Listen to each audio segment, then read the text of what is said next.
educativa. Los padres tienen derecho a educar a sus hijos según sus propias convicciones y creencias.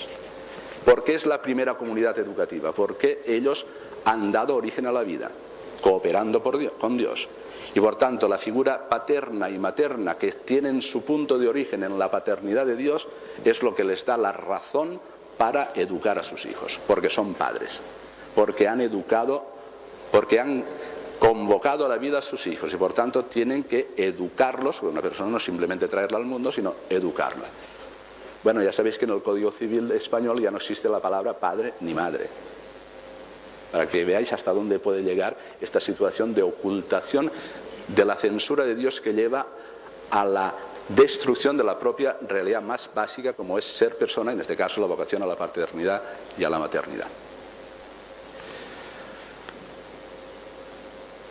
No es la única la familia, la comunidad educativa. ¿Y por qué no es la única? Porque no tiene fuerza suficiente para desarrollar todo lo que significa la educación. Y por tanto, siendo la primera, necesita la colaboración de otras instancias que en la sociedad tienen que proveer para remediar lo que ella por sí misma no puede. Y entonces entramos en la escuela, entramos en la sociedad que debe de proveer los medios para llevar adelante la educación. Siempre sabiendo que el derecho-deber que tienen los padres para educar a sus hijos es un derecho que llamamos esencial. Tiene que darse necesariamente, si no queda, diríamos, disminuida lo que es la educación. Es originario, le es esencial y no es delegable totalmente. Por tanto, la escuela necesita de estar en cooperación con los padres y los padres reclaman la libertad para educar a sus hijos en sus propias creencias y convicciones. Y tiene que darse ahí un trato de alianza entre la escuela y la familia.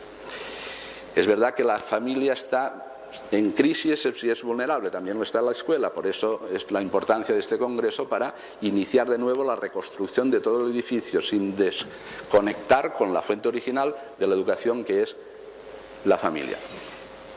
No se hace ninguna violencia a la familia creando escuelas, porque toda persona que no se reduce a ser individuo tiene una vocación a la sociabilidad. Va con el hecho de la naturaleza de ser persona, el hecho de la relación y la vocación a la sociabilidad.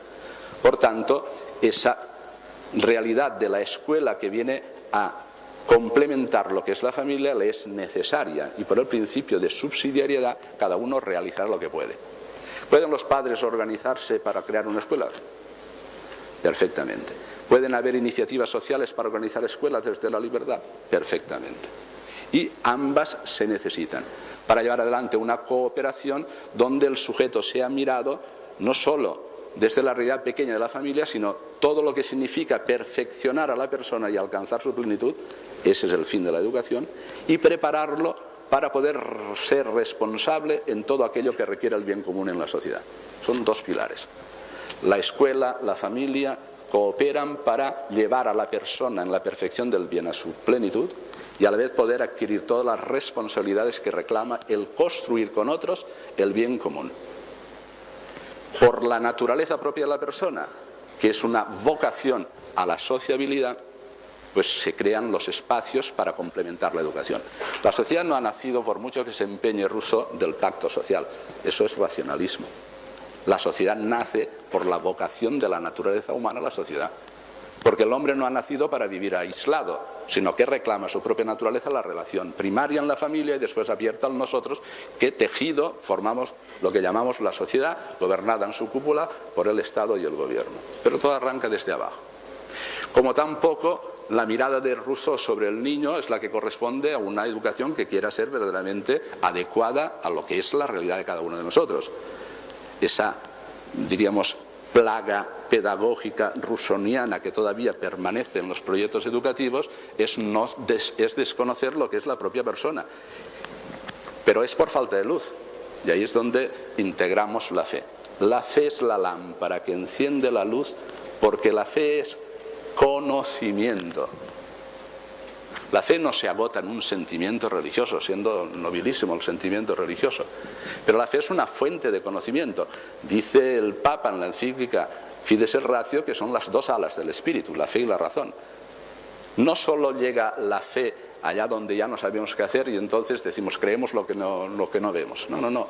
Es que la fe ya es una luz que le da a la razón toda la pureza necesaria para no caer en la ideologización de la razón. Es una de las misiones de la fe, desideologizar a la razón, no hacerla soberbia, y responder a todos esos límites que ella por sí no puede alcanzar porque se enfrenta delante de lo que llamaba mi antecesor el misterio de Dios que se ha revelado en Cristo, que habita en nuestro corazón por el Espíritu Santo y que tiene su espacio de convivencia en lo que es la propia Iglesia, que se construye con la palabra de Dios, con los sacramentos y con la comunión en el amor.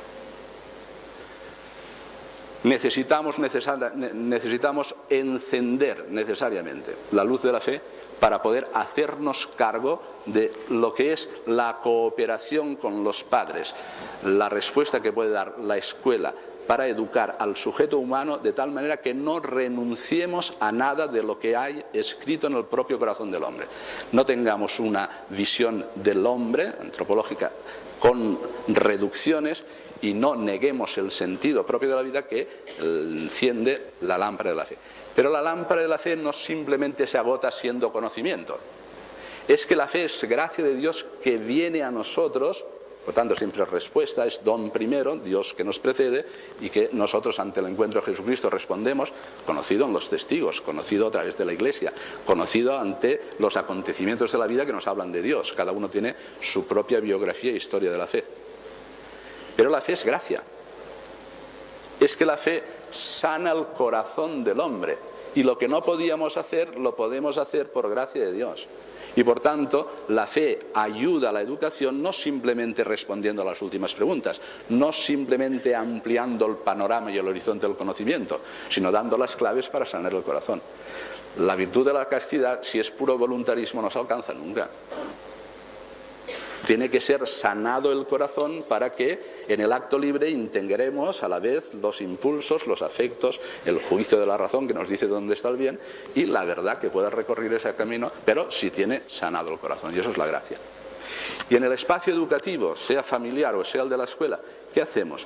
Pues crear las condiciones donde se haga posible el acontecimiento de Jesucristo y su presencia sanadora que le recupera o le da al corazón la capacidad de ser libre. La capacidad de integrar los impulsos, los afectos en el recorrido de la verdad hecho libremente para poder alcanzar el bien o la plenitud de la persona. Esas son las virtudes.